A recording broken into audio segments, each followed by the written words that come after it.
కృత్తివెన్నుకు నీళ్లు లేవండి మహాప్రభో. అడుగంటిన కాలువ, మంచినీళ్ల చెరువుల్లో లేని నీరు. 10 రోజుల వరకు నీరు రాదనే చేదు వార్త. ఇందులో నిజమెంత?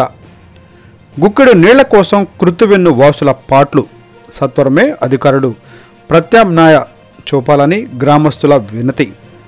కృత్తివెన్ను జనం గుక్కెడు నీళ్లు దొరక్క అల్లాడిపోయే పరిస్థితి దాపురించింది. కృష్ణా జిల్లాలోని సాగర తీర ప్రాంతాలు, శివారు ప్రాంతాల్లో చెరువులు ఎండి తాగడానికి గుక్కెడు నీళ్ల కోసం జనం తల్లడిల్లే పరిస్థితిని గుర్తించిన జిల్లా కలెక్టర్ సకాలంలో స్పందించాలి అని కాలువలకు నీరు విడుదల చేయడానికి అధికారులను ఆదేశించిన మాట వాస్తవమే.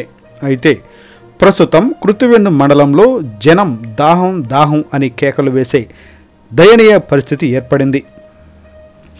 బంటుమిల్లు నుంచి పల్లెపాలెం వరకు సాగునీటి కాలువ ఉంది. ఇక బావుల్లో మంచినీళ్లు లేవు. ఆ నీళ్లు కాస్త ఉప్పు నీళ్లుగా మారాయి. ఇప్పటికే డబ్బులు ఉన్నోళ్లు మినరల్ వాటర్ బాటిల్తో కాలక్షేపం చేస్తున్నారు. ఇక కూలీ నాలి జనం సంగతి చెప్పనవసరం లేదు. చెరువుల్లోని నీళ్లతోనే కాలం గడిపేవారు. ఇప్పుడు ఆ అదృష్టం కూడా లేదు. కాగా ఈ వేసవి సీజన్ ఆరంభానికి ముందే బంటుమిల్లి కాలువ అడుగంటింది. రేపటి నుంచి కృత్తివెన్ను ప్రజలు గుక్కెడు నీళ్ల కోసం ఉరుకులు పరుగులు పెట్టాల్సిందే. అడ్డపర్ర నుంచి ఒంటిల్లు వరకు కృత్తివెన్ను, కావుటూరు, దళితవాడ, పల్లిపాలెం గ్రామాలలో త్రాగటానికి నీళ్లు లేనట్టే. మరో 10 రోజుల్లో కాలువల్లో నీరు రాదు. అప్పటి వరకు 6,000 మంది వామ్మో దాహం, వాయో దాహం అని గగ్గోలు పెట్టాల్సిందే.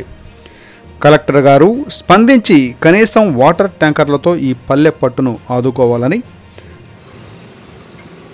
అయ్యా, గౌరవనీయులైన కృష్ణా జిల్లా కలెక్టర్ గారికి నమస్కారం. మాది కృత్తివెన్నండి, శివారు ప్రాంతం. అయితే తాగునీటి ఎద్దరు చాలా విపరీతంగా ఉన్నది.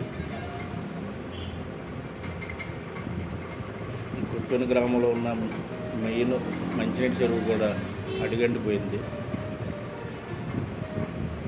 మీరు ఈ నెల 6వ తారీఖున పులిచింతలు కాలుచి పెడతామని చెప్పి సెలవిచ్చినారు.